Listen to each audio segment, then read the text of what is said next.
Ladies and gentlemen, it's the Mean Green Nation podcast. Welcome to it.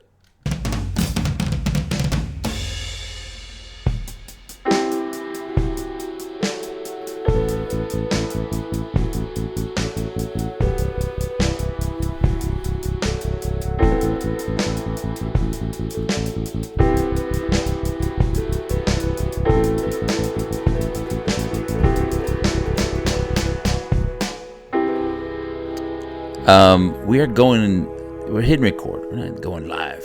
We're live. I mean, we're always live. We're recording live, even if you're hearing it late, and that's really on you. You guys need to step up your game. We are just getting word. Just getting word. Go live to our correspondent at the AP Top 25 news desk, MGN news desk correspondent. Aldo Avina, can you let us know what's what? We are here live from the AP World News Desk. AP has released their top 25 list, and we have North Texas, little old North Texas from Denton, America, ranked at number 22. First time in this millennium.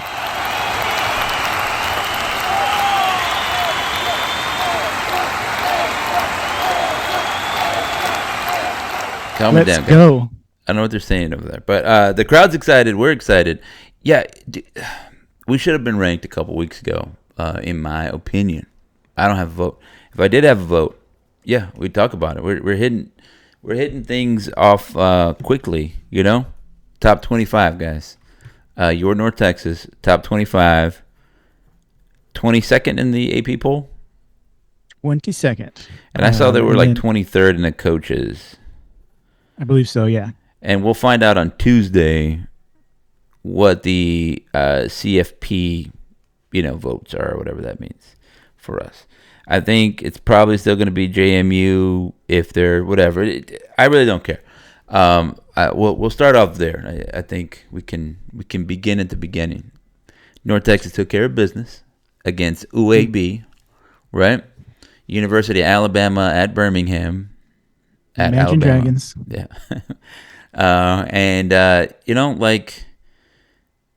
They have a couple moral victory moments, I guess. They're like, we put up 478 against that 9-1 North Texas team.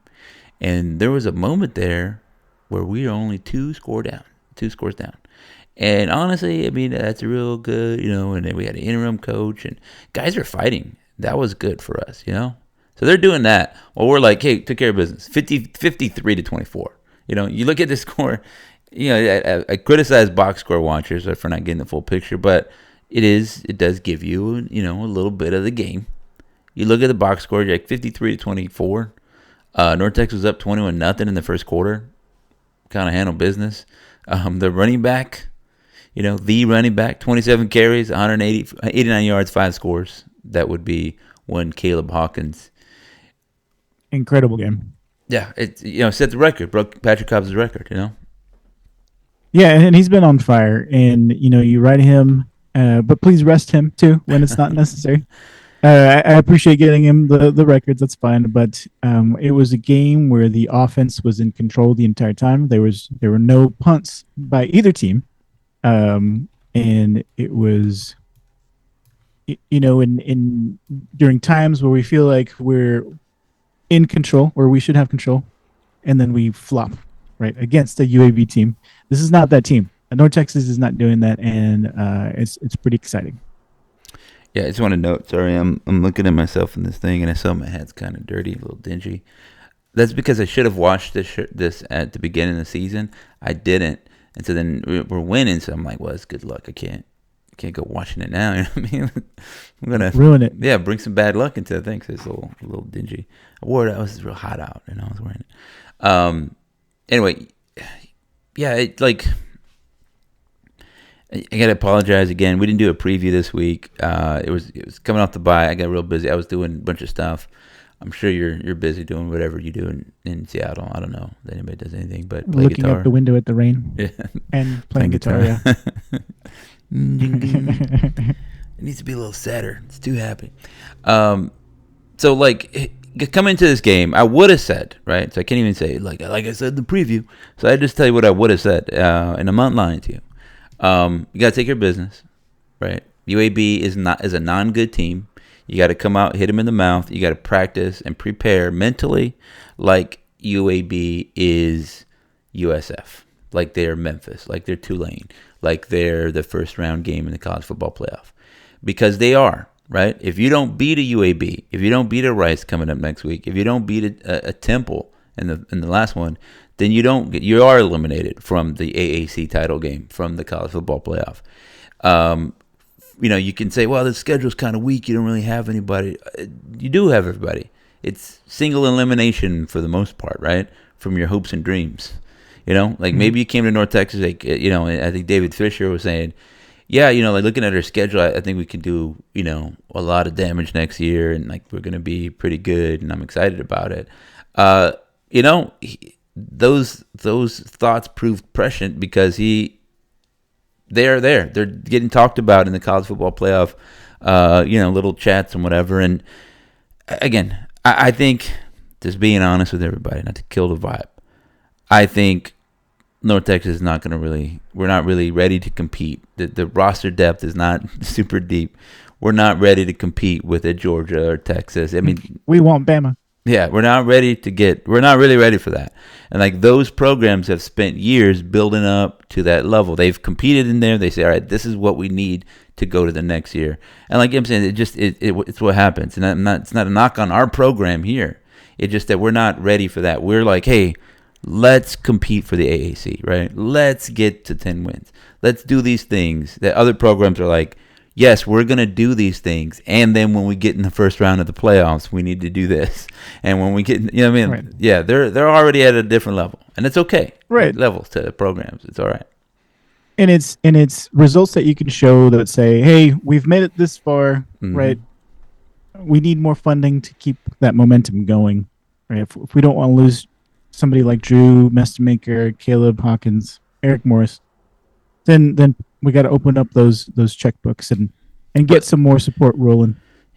Yeah, so I'll make sort of a note here. I think it's that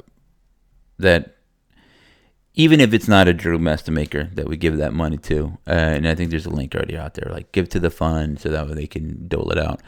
Even if it's not keeping Eric Morris, there's rumors that he might go to Oklahoma State. I think what it is to the coach, right? Generically, hey, coach of North Texas, is that Eric Morris? Is that somebody else? Is it Patrick Cobbs? Right? Is that nobody think about Patrick Cobbs? Is it somebody like that in the future? You have resources to win. You can win here, right? You can achieve some great things here at North Texas. It's going to be tough, but it's tough everywhere. You have more resources at Alabama, but you got more criticism too, right? Here at North Texas, only the head coach has to go do the Tuesday press conference, right? At Alabama, there's the coaches show, there's the SEC show, Paul Feinbaum's talking all kinds of mess about you. There's the local radio stuff. There's more pressure, right? Say you got a lot more money, but you got a lot more pressure, right? You get a little bit greater. Sure. And so I'm saying there's pros and cons to everything. And the same thing, right? Hey, quarterback, right? We've done a good job getting quarterbacks in here. Chandler Rogers, I think it was good. Chandler Morris is better. Drew Mestamaker might be better than Chandler Morris.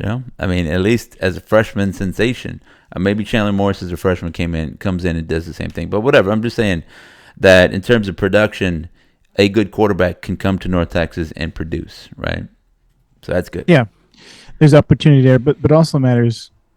Yeah, who the coach is. Yes. I'd like to keep these guys. I'd like to keep good coaches, but I think what it does is help you convince the next guy, right?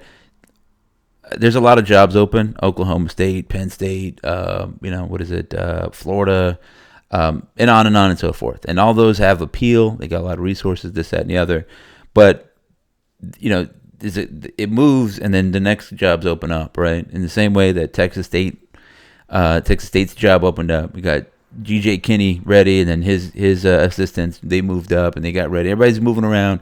You need the bottom to come up, right? In North Texas, wherever you figure we are in that tier, we need to convince the best of that next tier coming up that they can win here, right? Because it could be a Yep. guy he's choosing between A and B, and we want him to choose North Texas because you can win here. And again, that also could be Eric Morris.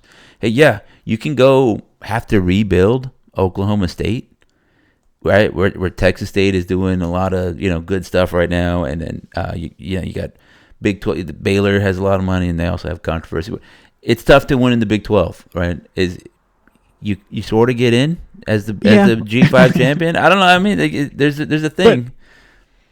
The difference being that if you go there for 1 year and you get fired, you're set for life. You don't have to work another day for the rest of your life. So I think that's a difference maker.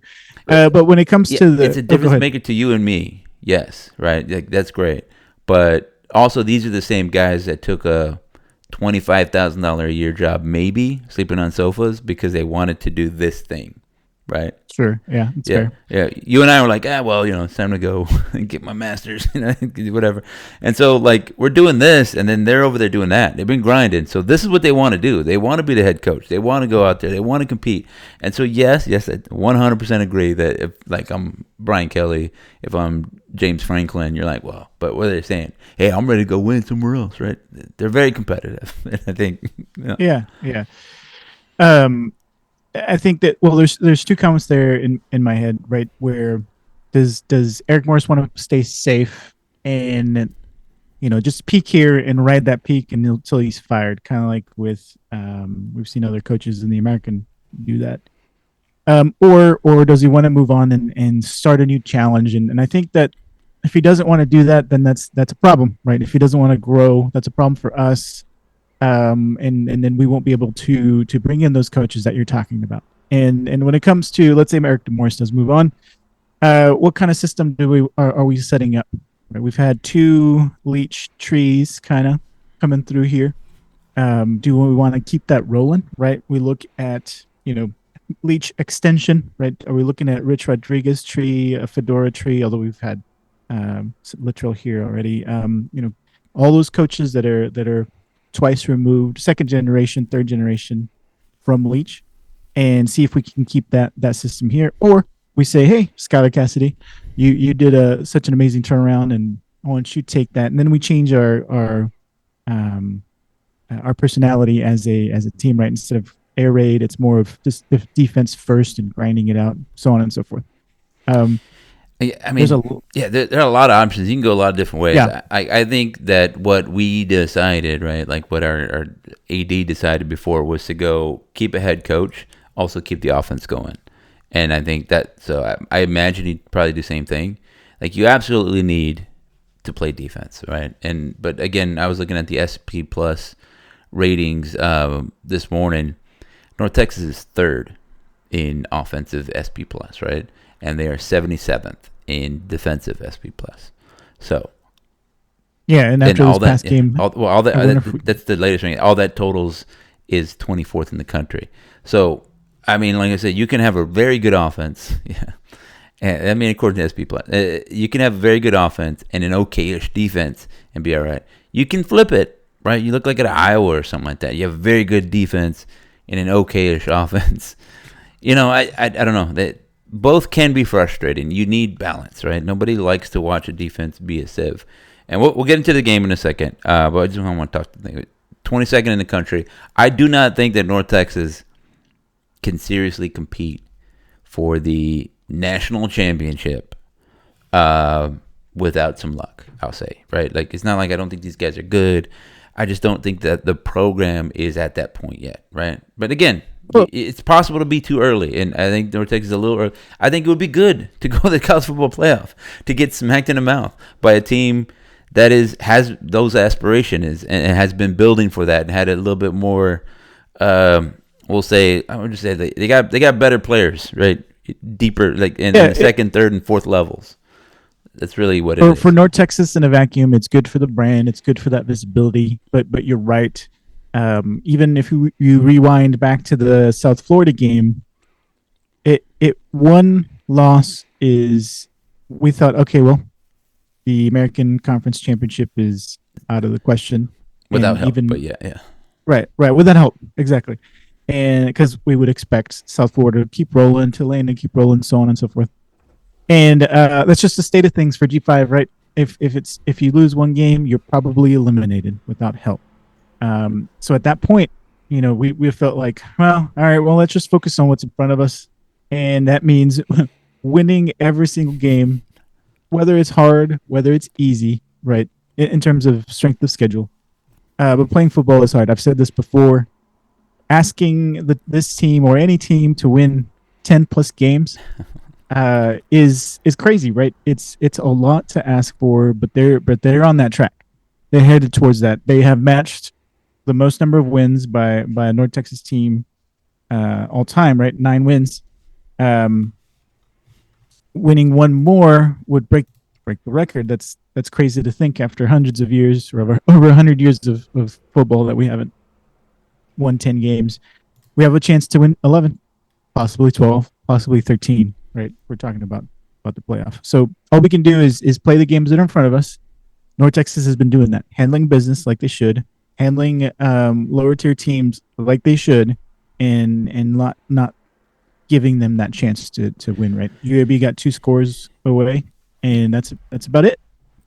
Yeah, I mean, I see what you're saying. It's like, so here's what I'm saying. We, coming into this season, there were big questions, right? I don't think anybody was like, all right, is North Texas coming to the season better than, can they beat Georgia in a game? You're like, I don't know about that. It seems tough. All right, well, can they beat Texas, right? Texas is number 1 team in the nation. You're like, I don't know. How about Ohio State? You're like, that's not really, you can't really expect North Texas to compete at that level right now. Maybe they get lucky, maybe, with a lot of weeks of preparation, but that's not really where you think that North Texas can compete in those games. So I'm just translating that sentiment to now, because it is more likely now than it was in week 1 that North Texas is going to match up with one of those teams, right? I think the latest projection said Texas Tech versus North Texas at Lubbock Stadium in the college football playoff week 1, right? That's a lot of guys are projecting that. Well, we know what happened last year when North Texas went to Lubbock Stadium, or was it Jones Stadium in Lubbock? We got smacked up, right? That was a beatdown. And that's a better Texas Tech team, right, that we're seeing today. Now, this is a better Texas Tech team than it was last year.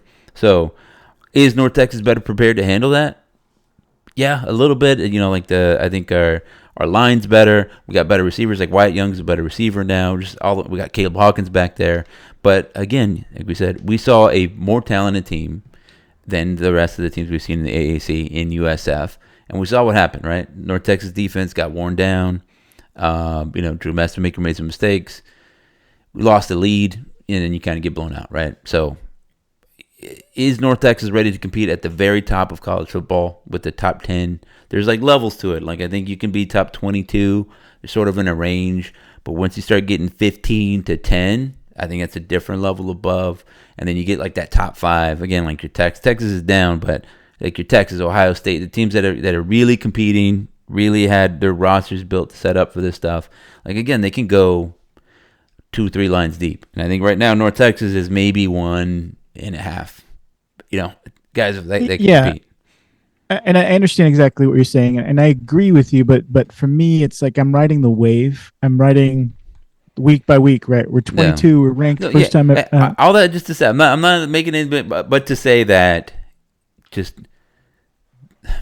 don't set yourself up. Don't get too crazy getting hyped up. Like, yes, we're gonna win, and then when and if we lose against those things, you're like, it was a disappointing season. I can't believe we lost to Georgia. Like, yes, you can, dude. Like, yes, you can believe we lost to Georgia. Georgia's a very good team. They had national championship aspirations. North Texas was like, I think we can be ranked for the first time this year with the right set of circumstances and this or whatever. We're just aiming for 2 different points. Now you might overshoot it. Yes, dude, keep rolling. Right? You got the hot dice. Keep it going. Keep it going until it's over, yes. But I think what happens is when you get a little bit further than maybe you're ready to, like as a program, and you kind of get into disappointing territory. You have the potential to be disappointed. However, it doesn't mean it's a bad season.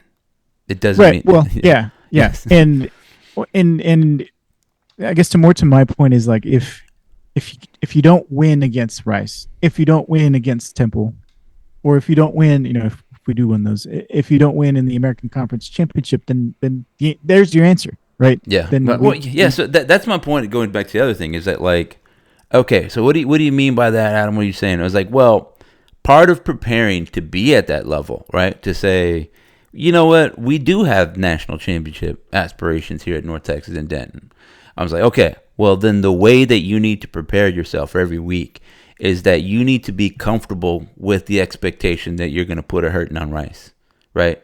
It can't be, oh, well, like, I don't like you guys, hyping us up. We're trying real hard, and they're a good football team.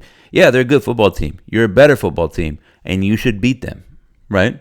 That if you execute your game plan and you prepare well enough, that their best is not better than your best, and you win, right?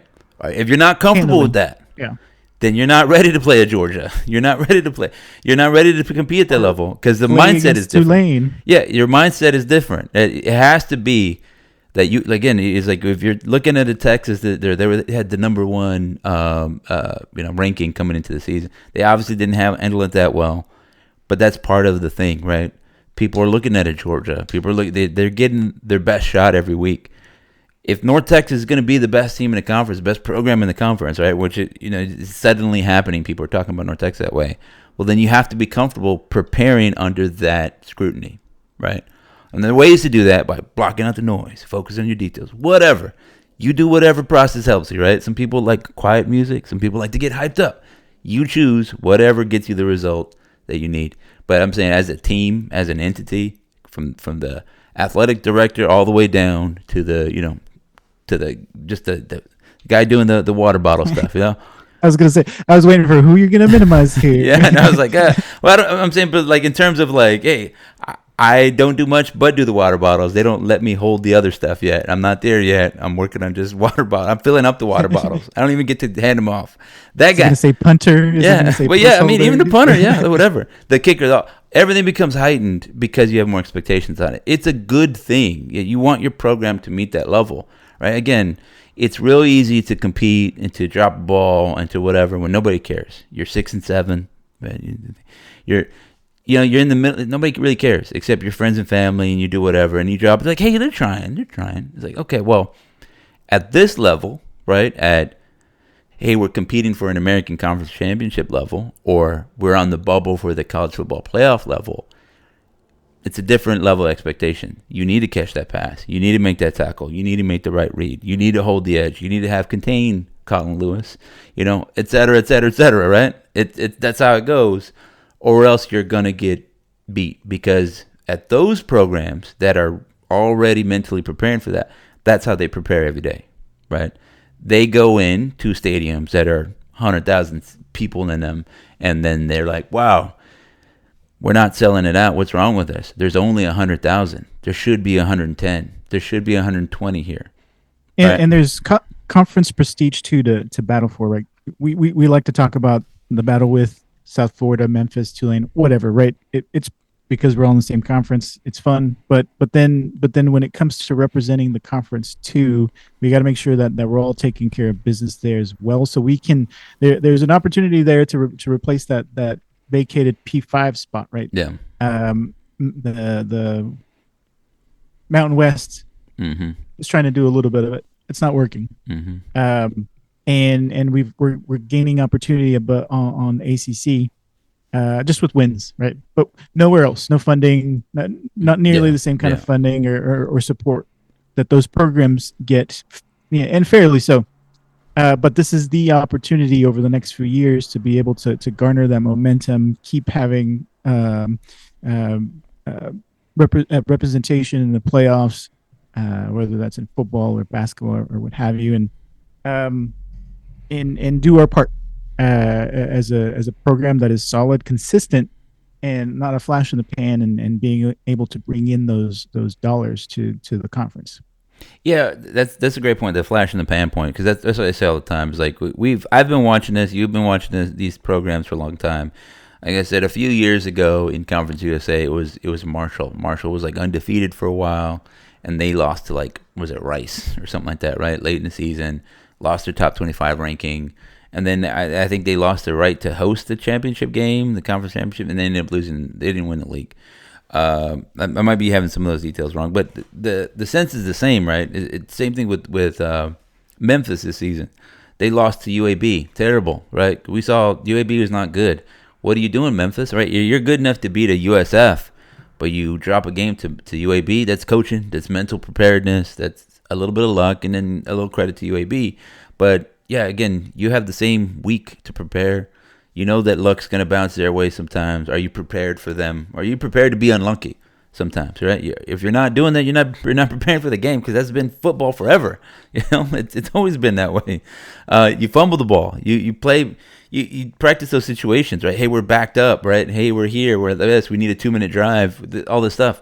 If you're not prepared, you're not executing, then you don't deserve to win. Part of the game is mental, and like, oh, it hurts. Somebody hit me really hard. That guy hit me real hard. Okay, cool. Are you gonna still try to get a first down? Are you gonna still? Navy lost Blake Horvath, right?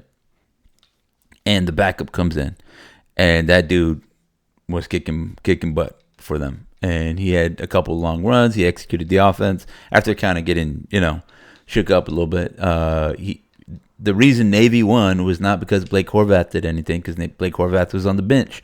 It was his backup. They came in, carried them the rest away, and traded the touchdowns for touchdowns, and then they upset USF. You need a team, you need the depth, you need all that good stuff, and like USF was feeling good after whooping up on UTSA, I guess. I don't know. So all that to say the same stuff, is that it's real easy to lose no matter how good you are. And North Texas, they've been doing a good job of this. Keep the foot on the gas. Rice can and will take your dreams away, right? We don't want this to be a coulda, woulda. Yeah, coulda, woulda, shoulda season. We'll talk a little bit more about this.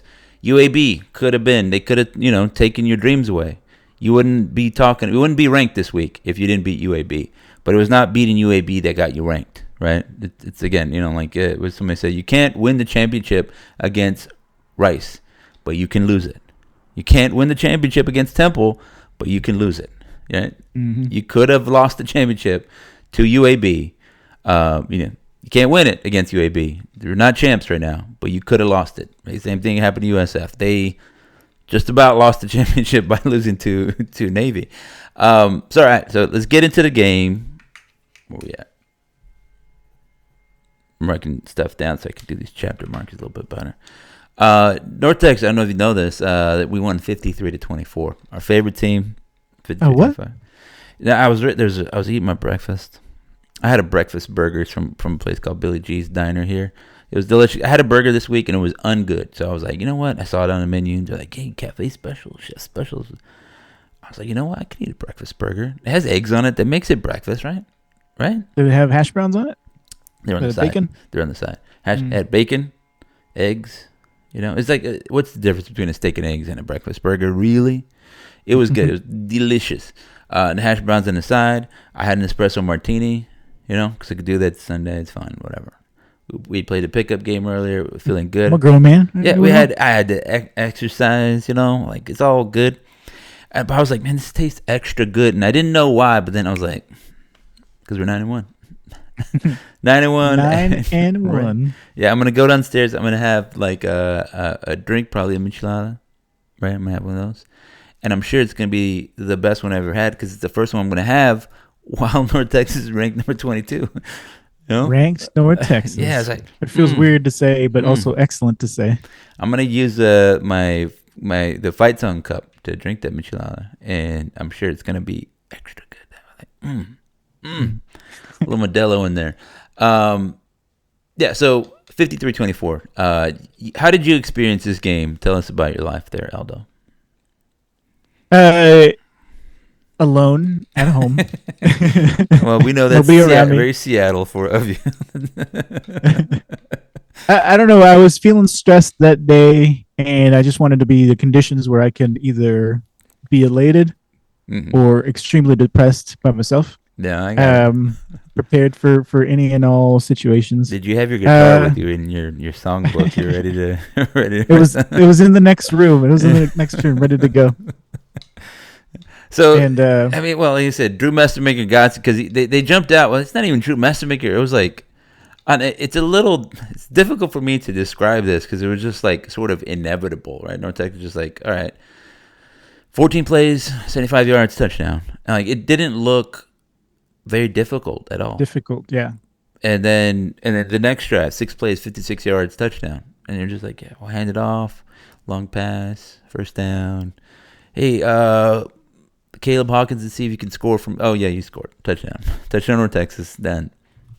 Like all of his, I think one of his touchdowns was a little tough, and the other 4 were like walk-ins. He was walking in upright, It's like rolling people over. Yeah, it's crazy. So they made it easy, 21-0 to start.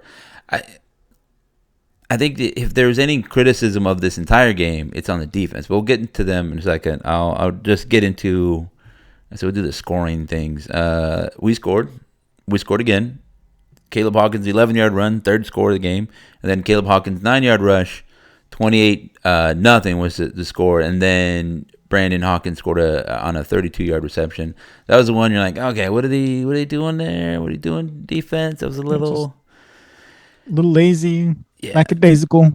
Yeah, so North Texas did grab 2 interceptions up to this point, and that gets me to that other point I was making about the defense, where and I think the broadcast is making this point too, is that in pure stopping them, making them punt, North Texas wasn't good. But in grabbing turnovers, again, North Texas got 2 interceptions. One was like a punt. Was it David Fisher just like caught a punt? Their receiver just kind of like, yes. He was like, oh, you must call a fair catch on this interception play. He didn't even try to defend it. It was weird. As soon as you left, or as soon as the ball left Kitna's hands, Tacoma, great by the way. Actually, I had to look him up. He was born in Tacoma, but he actually went to school in Texas. So yeah, with John Kidd, because John Kidno was a Seattle guy, and then he ended up playing with the Cowboys. Yes. Yeah. And I was trying to look him up. I think he coached in Tacoma for a little while before. I think he's in Ohio now. Anyway, ball left his hands, and we've played a lot of stuns of QBs, but immediately you knew that it was just like, oh no, that's a bad ball.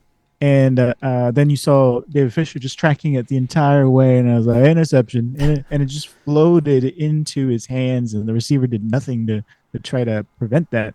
And I was like, all right, we're in business. Here we go.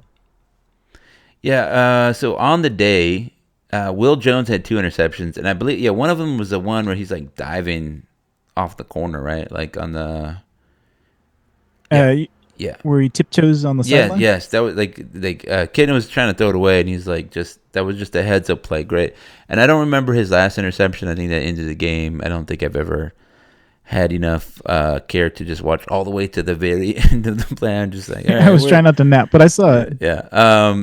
So again, North Texas scoring drives: touchdown, touchdown, touchdown, touchdown, field goal. And that was just sort of like that was like the worst one. I believe that was the one where North Texas had Drew Messermaker running around, a little Benny Hill moment, and he's just running and running. And you're like, what? Well, I guess it's not a sack because he got a yard on that play. Anyway, and then touchdown, right, to go there. Meanwhile, credit to Nguma before you move on the field goal. Credit to Nguma for a long, what was that, 44 yards, 49 yards? I don't remember. But it was a long field goal. Again, I'd like Kelly Nguma to just get the best season tickets of everybody. You know what I mean? Like him and the punter. Like, I just want him to just be like, wow, what a great experience this is, I come in, I get a little workout, stay in shape, cheering on my team, and then, I go home.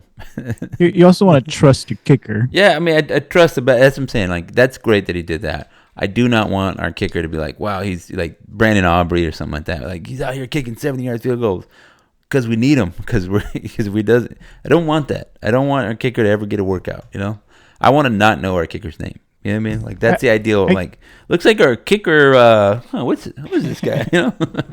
I get that, but like if we had like a Grammatica, right, where it's like, oh, we're 65 yards away. We'll just kick it. Again, that's a weapon. Yes, I totally understand, but I don't want that. No kick, just touchdown. I want 7 points, not 3. Yeah, I get it. Like, it's the guy that he does the extra points. That's it. He's just real good at kicking it from 2 yards out. I'm the best. All right. So yes, good points. Yes, credit to him. We'll call him Special Teams Aldo. I'll get you a Special Teams hat. I love the kicking game, and really, special. I think field goal should be worth 4 points if you ask me, because it's pretty tough. Interception, fumble, downs, touchdown, downs into the half. That was UAB's first half, and really where the game was over. And then here's the part where we were like, hey man, what we're doing. touchdown, field goal, touchdown. Right. That's what they did. And they got an onside, right? And then interception, interception. Those are their two. Those are the drives. So 4 scoring drives are 36% compared to North Texas 8 scoring drive or 80%. Our average yards gained 51. There's 44. 1 10-play drive for the North Texas Mean Green, 3 for them. Average third down distance for them, 7.8 yards. Average for us, 5 yards. So average start for North Texas and own 36. For them, their own 30. I mean, again, a lot of it is like North Texas, kick butt. We didn't force them into any 3-and-outs, though. 0 3-and-outs for them. That was frustrating. Yeah. Again, it's like I felt like the defense played well. Again, you got 3-4 turnovers, whatever it was. But I thought that UAB was able to move the ball well in moments. Yeah, that's the thing. Like, how can you compensate in my mind, right? How can you say, like, man, they're passing all over him, they're running all over him, like in that second half, but they only allowed to that point, 10 points or what have you, or whatever that score was, 17. They're letting him march down the field, but then they intercept it. They force a fumble. They do this. They do that. They allow 4th down conversions. That was also maddening. Yeah, 4 of 6 for them on 4th down. Yeah. I'm sorry. Go ahead. But yeah. How do you reconcile that? Yeah, where you don't let them score. You're turning it over, but you let them advance so far. I think so. Like I said, there's 2 things. Coming into the season, I was like, what we're aiming for is wins. We want to be, I think we can get to 9-10 wins, right? I think is what we said. And I was like, it's doable because our offense is so good. I believe in Eric Morse's offense. I think he can turn Drew Messamaker into a guy. He's already sort of a guy. And then I think we're going to get production on everybody. Again, I was like, look, last year we had a converted wide receiver playing running back, and he was ripping off long touchdowns. Like, can you imagine when we have healthy running backs, right? How good they'll be. And lo, it has come to pass that, our freshman running back, Caleb Hawkins. I remember when we did the recruiting show, we are like, yeah, Caleb Hawkins, he's going to be good. A little short yardage back. It's going to be amazing. It's going to, he's going to get those conversions. That's going to help us a ton. Don't expect him to play a lot because, there he is. He's a freshman. Yeah.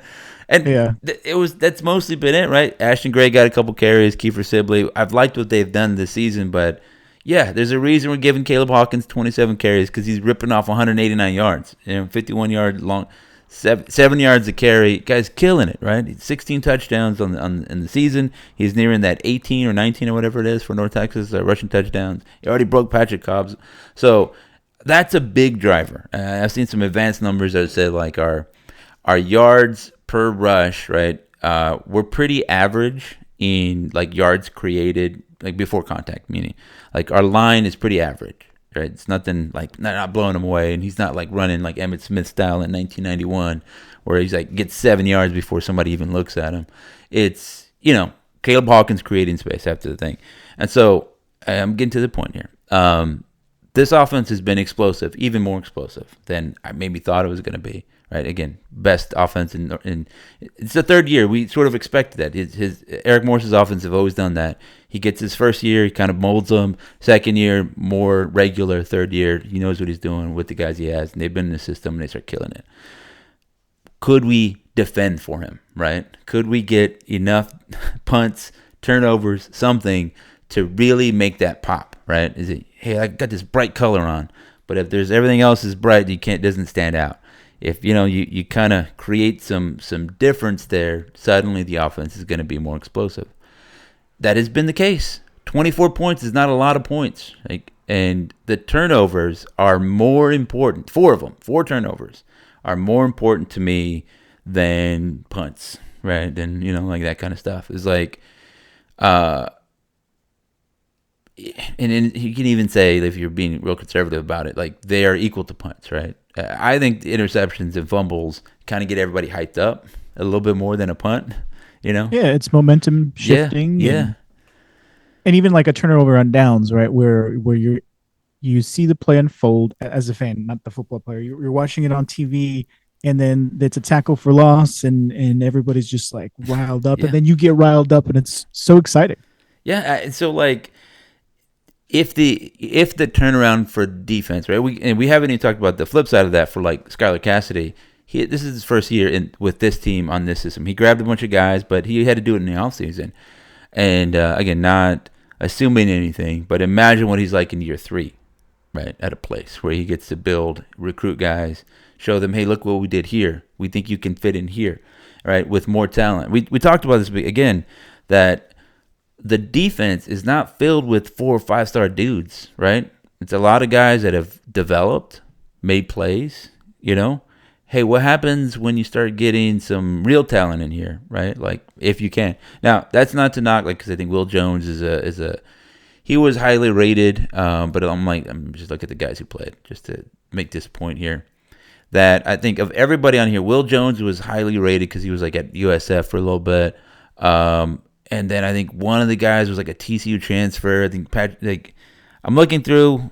There's not a lot of guys that you're like, oh, this dude super high. Samaje Burrell only had 1 tackle. He was like a 4-star dude, right? And he was out of he ended up going to Texas and transferring.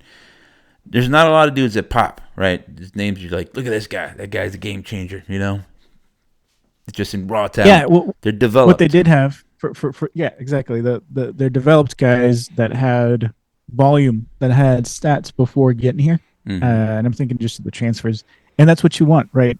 Or even like a freshman, like Caleb had stats coming into week 1. Same with Jeffrey Wilson, right? Mm-hmm. He had stats coming into week 1, and so that's what you're looking for. People that've got that experience, that development, and that way they can fill the gaps that you've got. Because we had gaps on defense, and a lot of it was, all over the place, right? Because of attrition and whatnot, but linebackers, we really needed something there, and we got that. We got that we brought in a lot of stats. Yeah, so to answer your question more succinctly, right? Like, how do we square that? I think the defense is doing what we asked them to do. That if last year we had this defense that held teams to 478 and got 4 turnovers, then last year North Texas wins, 3 more games, right? If we could get stops against Memphis, right? We allowed 200-something yards against Memphis. We allowed UTSA to run all over us. We allowed, I'm just trying to go off the top of my head, just a few teams. Tulane. Yeah, Tulane ran all over North Texas. Army did the same thing. If you can get stops against some of those teams, suddenly North Texas is not that bad of a team last year, right? It was just so bad that you just needed an average team. So the defense is pretty average, and so that's fine. You see them like, oh, they're getting average. Average teams make mistakes. What this team does, and what Skylar Cassidy has done everywhere he's had these guys, is create turnovers and get sacks. So hey, turnovers and sacks. That's it. You can translate. For whatever reason, I know there's like interceptions are sort of a luck thing, or fumbles are a luck thing, and interceptions kind of, yes. But this team is creating their own luck. Good at creating it. Yeah, exactly. They know.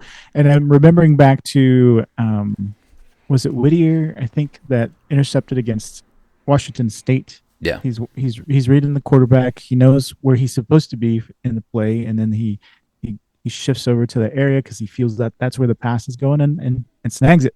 And so that's less about luck, like lucky that he caught it, I guess. Yeah. But he knows where the play is going, and he's going to attack it to disrupt. The interception is icing on the cake. Same with the fumble recoveries. We've seen some that heads up plays where we're covering it right before it goes out of bounds, or we're punching the ball out. It's this effort and attention to detail that we've been talking about that has turned this team from being one play away from against Memphis, being one play away from against Tulane, to this team where we're now ranked 22. That's the spark that we needed to combine with this offense. Now, where I get worried though is, was it just the game itself where the guys were like, all right, this game's over, and so we switched to soft coverage so they wouldn't try to pass behind us, assuming that they would just try to throw bombs every single play. And so we just let it develop in front of us. Or is there a bigger issue there as we move into late in the season, right? This is not the type of effort and allowing almost 500 yards to this type of team uh, Well, in the championship game. I'll say so. UAB is fourth in the conference in passing yards per game. Some of that's because they're always losing, right? So they're just throwing all the time. But yeah, it's Florida Atlantic, an air raid team, North Texas, an air raid team, East Carolina, an air raidish kind of team, and then UAB. They like to throw the ball. Their average attempts per game are second most, right? It's Florida Atlantic again. They're like pure air raid, and then UAB.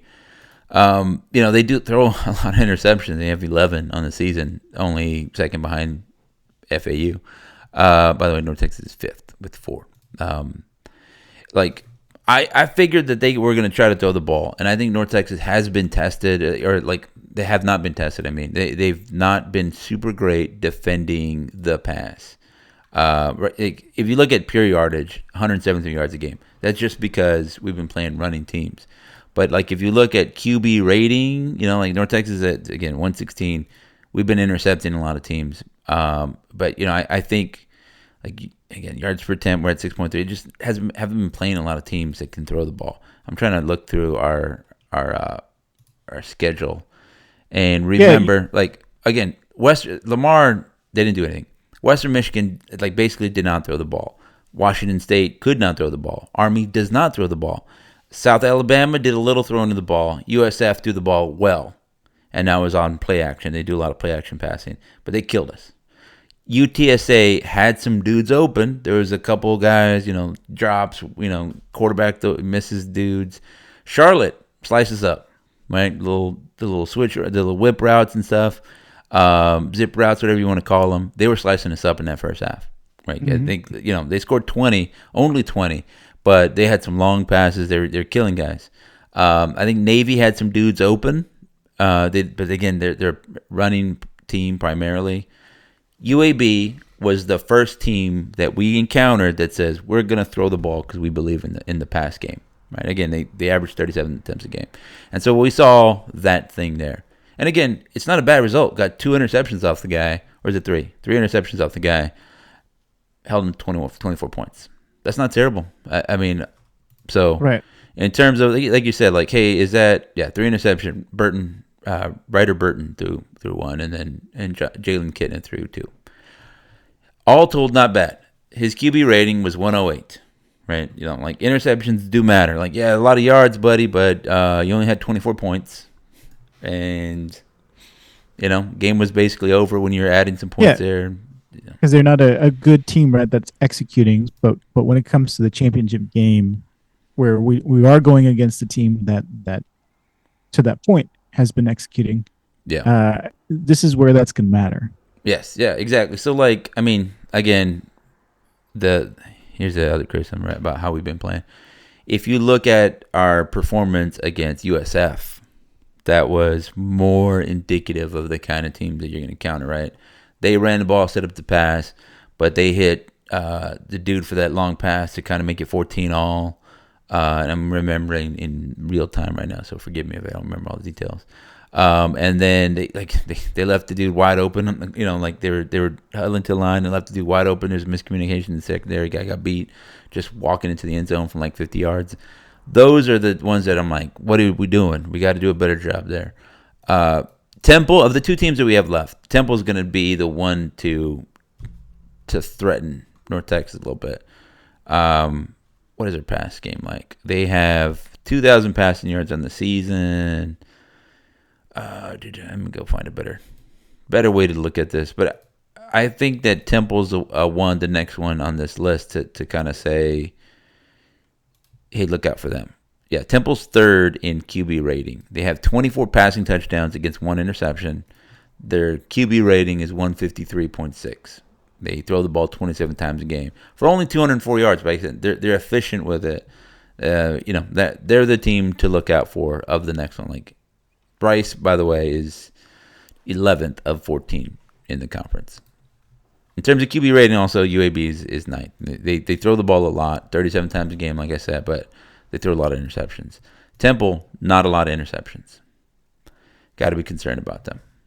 So, of the teams that can slice us up, that we were maybe weak against the pass, That's Temple. I expect we'll see a little bit more bend but don't break. Do not get beat over the top. I thought that was better. I don't want to get beat over the top. You get them into like a red zone area, kind of high red zone, and then you make them make mistakes. I think that's a reasonable game plan for this team. Yeah, I think so too. I agree. I don't have much to add there, right? Keeping things in front of you, and that's what we saw. And I'm guessing that's the reason why we saw so many yards. Yeah, and again, yards soft coverage. Yards don't beat you. There are moments when you gotta, like there are situations in the game where you can't let them get yards, like they're trying to run out the clock, or they're trying to get in field goal range or something like that. Where fourth and 5. Yeah, where those situations are the ones that get you beat. But for the most part, playing this bend but don't break kind of defense, or like a risk reward kind of defense, is not bad, because I think other teams feel pressure to score with North Texas, and so they do a little bit more pressing. And so you can say, hey, we'll give you 5-yard check down. Are you willing to take it? They're like, no, I got to go score. And the guy's like throwing it into coverage, and he shouldn't, right? And we get an interception, and then, hey, that's it. Now we have the ball. Now Caleb Hawkins is going to score his 4th touchdown of the game, and you're going to be like, oh, now he really got to throw it down the field. That I like that. Again, it's a sign of a good team. Most teams are good, have a dominant hand. I'll say, hey, we got a real good run game, not a great pass game, but it's good enough, and our defense needs our help, right? Or, hey, our defense is really leading us, and whatever. Very few teams are like the total package, offense, defense, special teams. Everybody's good, and then our run game is done. We can run for 50. We can run for 500 yards if we want. We can throw for 600 if we want. Like, not a lot of teams can do that. North Texas' offense can do that. We have 608 yards passing from our quarterback just a few weeks ago. Also, 189 yards rushing from our running back today. 506 yards. Very balanced in production. 298 through the air, 208 on the ground. That's very good. Very good. Very sneaky. 8.6 yards per play. That's really that. How many yards you getting per play? Because you can be complimentary. Everybody talks about complimentary football. Whatever. To me, it's like how many yards you getting per play? Because it doesn't matter how you get it, right? Sometimes your pass game sets up the run. We saw that last couple seasons where we're handing off and we're gashing teams with that draw play. That's because everybody's afraid of our pass play, right? And then other teams like Navy have a really big yards per pass because everybody's thinking they're running the game, and then they throw it over the top to Heidenreich or whatever. But Navy yards per play 7.1, USF 7, North Texas 6.93. Pretty good. Pretty good. Yeah, I'm looking at the different scoring and rushing and all the yardage stuff, and looks like Caleb Hawkins is number 2 in the nation for total rushing touchdowns. Sweet. And I'm trying to find your touchdowns from scrimmage. I think he's there, right? He's somewhere there. National player leaders. Let's go rushing. Who's scoring all the most? Yeah, it's Kawan Lacey from Ole Miss. He has 231 attempts for 1,136 yards, or about 5 yards a carry. 19 scores. Averages. His average is like 21 touches a game for 103 yards. Caleb Hawkins, 148, like almost 90 carries fewer. 933 yards for that guy. 6.3 yards per tote. 16 touchdowns. He's averaging 16 carries a game for 103 yards per game. He's balling, that dude. He's killing it. And he's only got 9 games on the season on the stat sheet, and he's leading the nation at 12.7 points per game, leading the nation in total touchdowns, tied with Kawan Lacey for the number 1 spot. Yeah, like again, to me, the rate matters, right? Like Caleb Hawkins is in the top 10 in yards per game. But if you look at everybody, like, so is it Ahmad Hardy from Missouri? He gets 19 carries per game, right? Cam Cook at 130 yards a game for Jacksonville State, 22 carries a game. 17 carries a game for Jeremiah Love. 20 carries a game for Emmett Johnson. 17 carries a game for Blake Horvath. Was it 19 carries a game for Lucky Sutton from San Diego State? FIU gives the ball to Keyshawn Owens 17 times a game. Caleb Hawkins 16 times a game, and it's only been recently, right? 27 carries. At the time we gave him 33 carries. A lot of times it's been like 10, 12, 13. Yeah, he's earning more carries, so you got to give him more. It's fine. I don't care if Caleb Hawkins is a rushing leader. I don't. It's not something that matters to me very much. But I think it's a great having him in that top 10 in any of these things. Right, that's great for the program. Right, again, because you're going to need another Caleb Hawkins eventually. And this is the point I was making before about like what was great. Like Blake Horvath goes down and the backup comes in. Right. Let's say, God forbid, cross your fingers, knock on wood, Caleb Hawkins gets a little hurt. Right. Let's something. Yeah, I like our running back group, but wouldn't it be great if we had another Caleb Hawkins back there, kind of dude there that can do those same kind of things, right? We've seen that. It's great. Like North Texas has been tested in our running back depth for years, and we've had some good ones, right? We had Oscar Attaway here.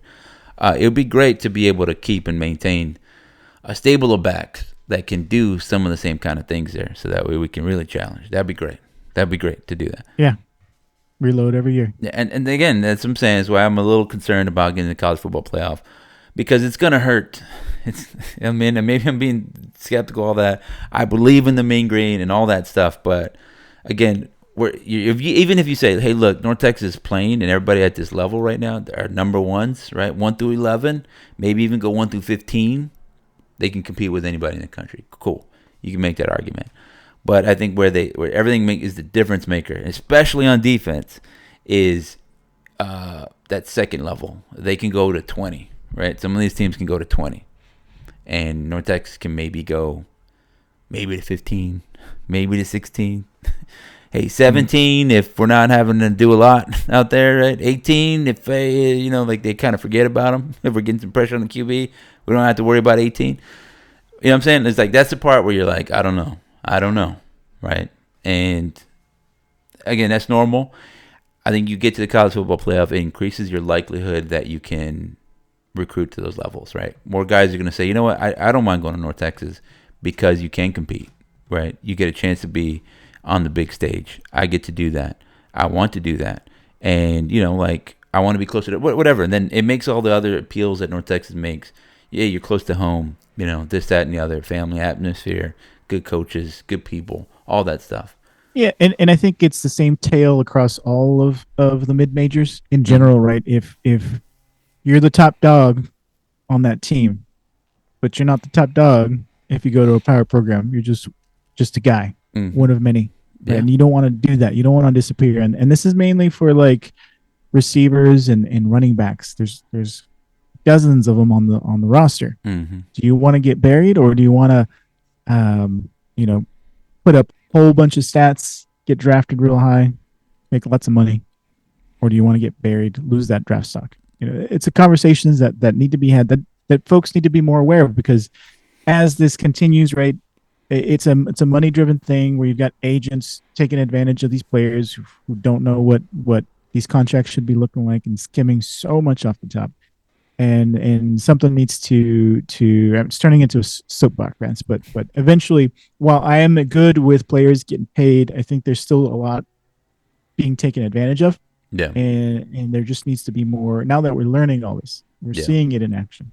There needs to be a little bit better. Yeah, like I said, there's two audiences here, right? It's like people are like, why can't we just get guys? Because it's complicated. Like, recruiting a guy is, depending on his circumstance, the incentives could be different, right? Like than this person, than that person. Like some people have the luxury to sit and they don't mind sitting and they want to challenge themselves or whatever. Other people are like, no, you don't understand that I'm sort of the meal ticket, right, for a lot of people, and a lot of people are depending on me. And so then the money situation changes, right? That becomes more of an incentive. And so you're like, wow, you're taking the money. Wow, you had a good thing here. Yeah, but $20,000 at this moment in my life makes a bigger difference, So again, what are you going to argue about that?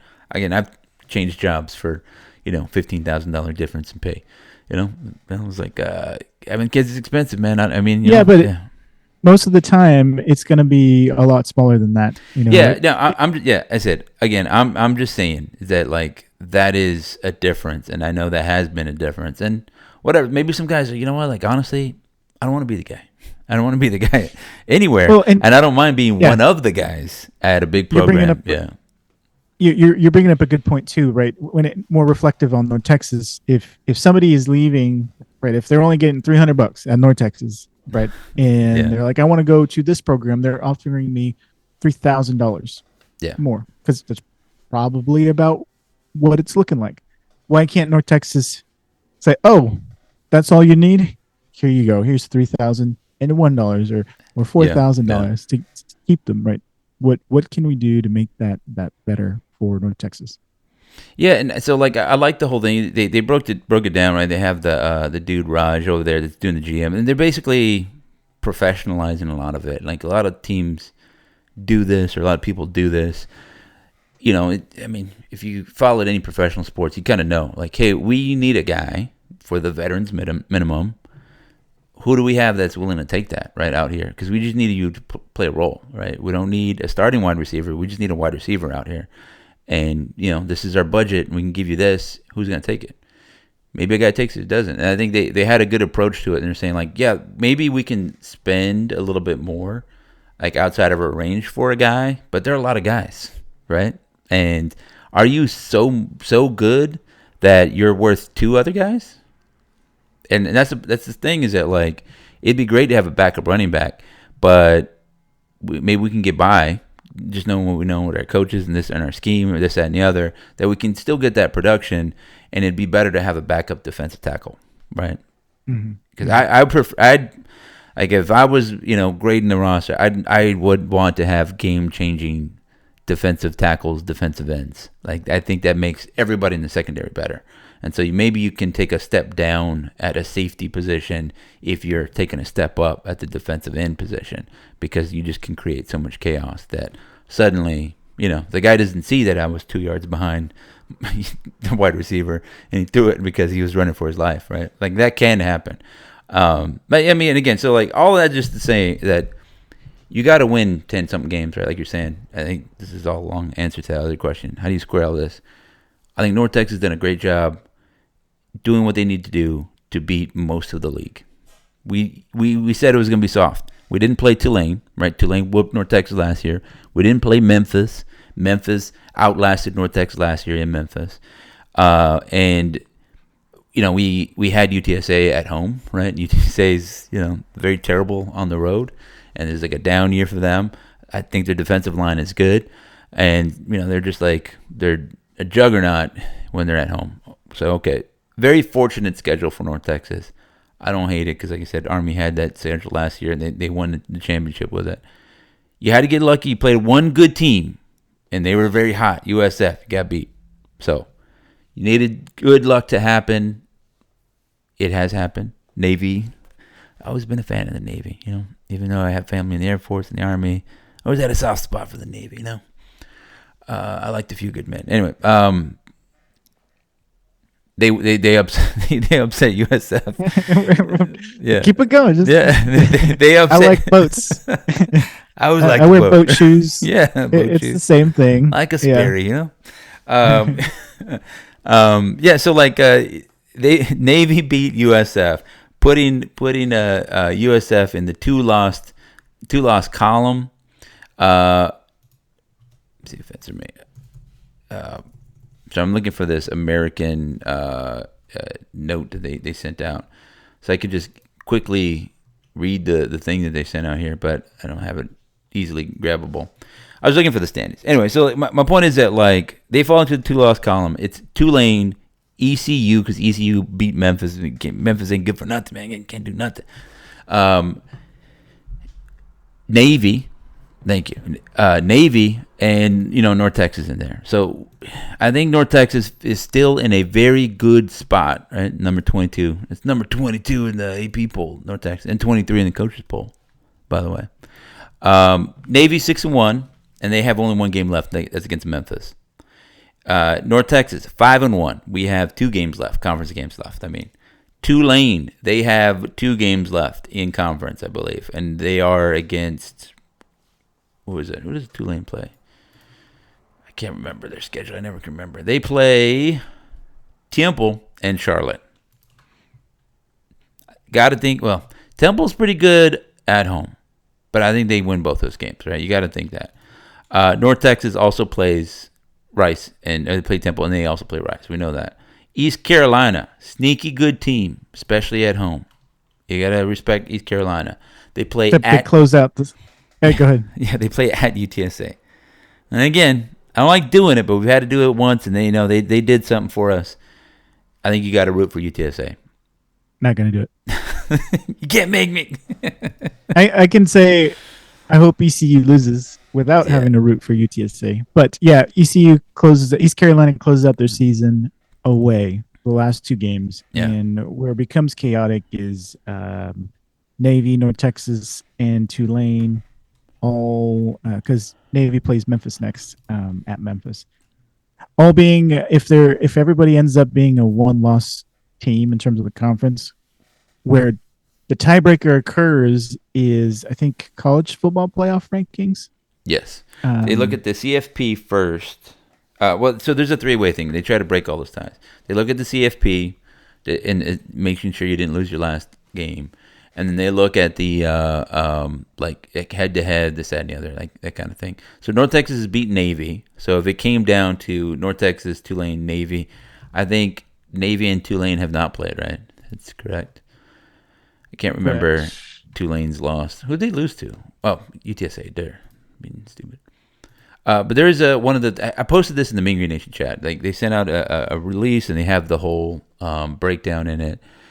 I would have preferred for Memphis to have beaten East Carolina to eliminate them from contention, and I would have preferred Memphis to beat Navy to eliminate them from contention. As it is, they're 4 for 2, right? East Carolina, Tulane, North Texas, Navy, all for the final 2 spots. I believe that North Texas is in the driver's seat here only because they have a very high ranking, right? North Texas is number 22 in the nation, right? It might be a cursed spot. Memphis was ranked, and they lose to UAB. USF was ranked, they lose to. So it might be cursed, but again, this is what you get. I'd rather be ranked than not. North Texas is ranked. They have a high rating. Navy plays, like I said, Memphis. And assuming they beat Memphis, I think they're the second highest ranked team. And I think through the tiebreakers, they beat Tulane, they beat East Carolina out in tiebreakers. Right? Same thing with North Texas. I think it's North Texas and Navy at the moment. That's how I see it. In which case, North Texas would host because they beat Navy in head-to-head. So we'd see a rematch in the American Conference Championship game. I think I don't want to. My assumption is that it's Tulane at North Texas. There you think? Yeah. So like Tulane, again, I think Tulane's a good team. That Ratzlaff dude's good. Summerall has been a little distracted because he's been getting all the hey, do you want to be our coach? He's like, maybe I would be your coach, Maybe, if you pay me some money, Maybe. Yeah. He does basically a version of that John Gruden thing where he puts a hat on, tries it on. He's like, oh yeah, I always liked Auburn.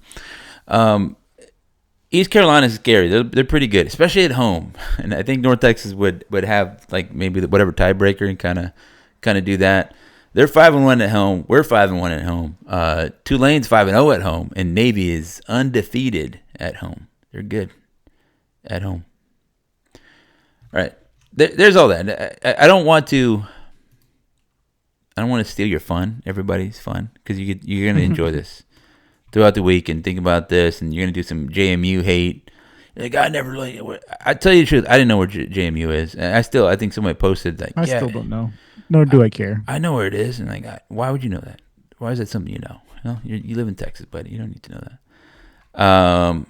Here we go. All American. I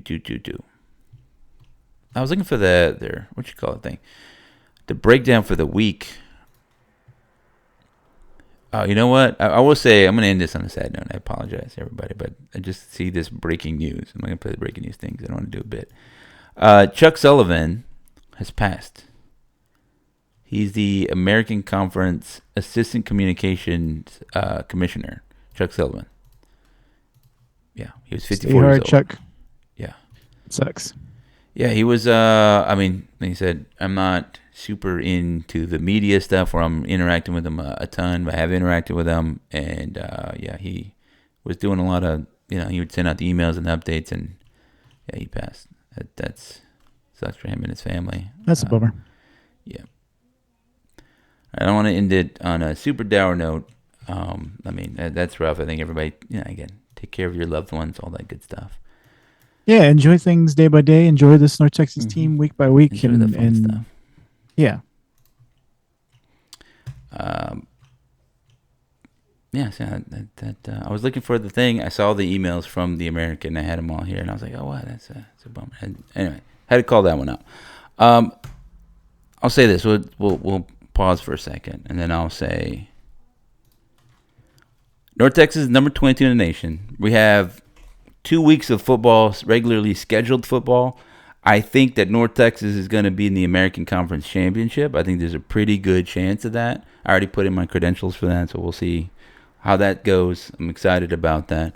I think it's going to be in Denton based on the current situation, but it's a possibility. I wouldn't hate a North Texas at Tulane.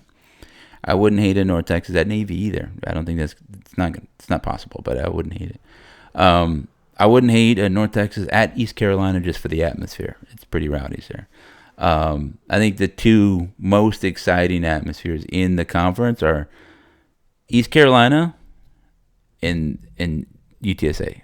When when it's rocking there and they have like almost 40,000 people in the dome and it's super loud, it can be a fun football experience. You're like, oh man.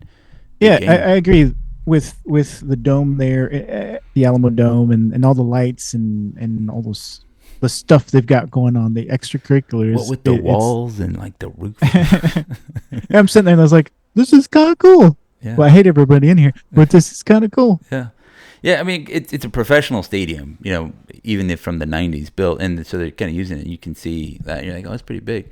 But like on-campus stadiums, the worst championship game I've been to was in Murfreesboro, where like they were unenthused. Middle Tennessee? Yeah, about their home team being there. And I was like, if North Texas hosted a conference championship game, it would be packed. And I'm excited for that. In 2013, we had a chance to do that. We dropped the game to UTSA. And that was not a possibility. In I guess and then in 2022, what is it, right? North Texas had a possibility, lost to UTSA, and so then had to host or had to go on the road to UTSA. If you win that game, you host them. It would have been quite different. North Texas hosting UTSA that season. I'm excited for the possibility of North Texas, probably a ranked North Texas, hosting the American Conference Championship game. I think we get to see another sellout. We see people celebrating the program and then highlighting a lot of good that's been happening here. I know it's been kind of quiet, right? A lot of losing happening, but I think, especially for you and I, right? Like we had high hopes in 2018. We're like, this team could be, there. It didn't happen. Go all the way. Yeah, so 2 games. Like, go to Houston. Everybody that's in Texas. Houston, it's like Denton South over there, right? It's going to be a big crowd. Rice is not good. Cheer on your Mean Green. Play them. Cheer on North Texas against Temple. That's a sneaky, tough game. Temple can throw the ball around a little bit. They're a tough team. They're going to be good in the coming years, so you got to be ready. Get over on them now while you can. And then there's probably the 5th of December, I think it is, or at Friday, hosting the championship game. And then after that, you got a bowl game. And maybe that bowl game is a playoff game on the road. Yeah, that's what I'm hoping for. Dude, that'd be sweet. I'm saying, look, kids, you don't really need another toy. Daddy's going to use that toy for a ticket to Lubbock, Texas. We're going to play, Your present is watching the North Texas Mean Green play in the college football playoff. What happened to all the presents under the tree? Oh, I had to go return them. Or Santa Claus decided that he needed to. Yeah, I sold them. You can get it. Yeah. And by the way, you're just gonna have to work really hard to get that scholarship because I took a little money from there too. I'm kidding. But yeah, I mean, like that's the thing is that like adjust your budgets accordingly. You know, I mean, everybody, whatever you're thinking, it's not a surprise. North Texas is good, so even if it's just a regular bowl game, right? Even if it's there's a conference championship game to think about. Arrange your schedule accordingly, and then think about where that first round playoff. Look at the projections and just think, all right. People are saying Lubbock, right? Number 12, right? You know, you're going to play the fifth team. So look at the fifth team. When Texas be number 12. That's fine, dude. That would be such an amazing just moment for the program, no matter what happens. And I think that it could be, we're looking back on it, like that's the start of something. It could also be the peak. Like, man, remember when that was a moment and now the program's kind of done whatever? You don't know where it's going, dude. Just a few years ago, Oklahoma State was in top 10 conversations and whatever, and now they're moribund, right? The program, Oklahoma State is. You don't know. Throwing in those SAT words, GRE words. Yeah, I mean, I did get into University of North Texas. Yeah, it's same thing with like Florida State, right? You know, Florida State was good. They were undefeated. You know, they got left out the college football playoff. Now they want to fire the dude, right? Mike Norvell. You never know. Even the best programs, the more moneyed programs, the storied programs, you know, it could all change in an instant. So you really got to enjoy it and, you know, appreciate everything that you have in the moment while you have it, all that good stuff. So go do that. Heck yeah. Yeah, I say that for Aldo because he's in Seattle again. I can see him reach for his guitar. I'm like, I'm saying, he did. Slowly just. Yeah.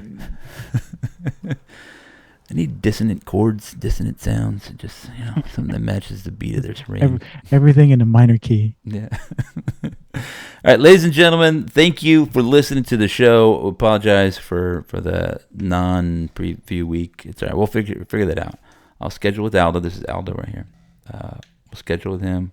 We'll get a preview. Again, a preview before the game. The Rice game. Go to Rice. Go enjoy it. Go meet and greet. Recording stopped. Oh, got you before.